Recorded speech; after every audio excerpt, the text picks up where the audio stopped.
Luto kami ng ginataan itik. Nakuha namin sa lulot.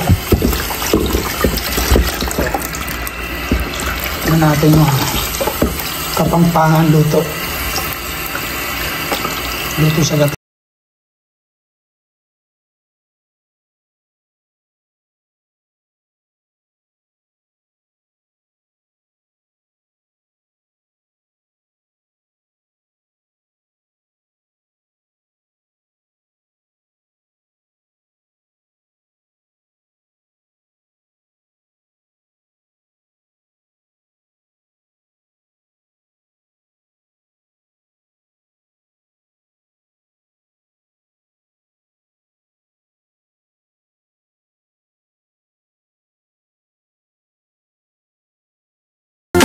Yun, tapos na tayo magalit.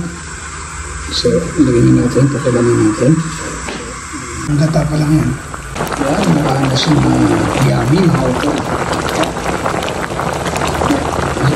Sasain na lang tayo.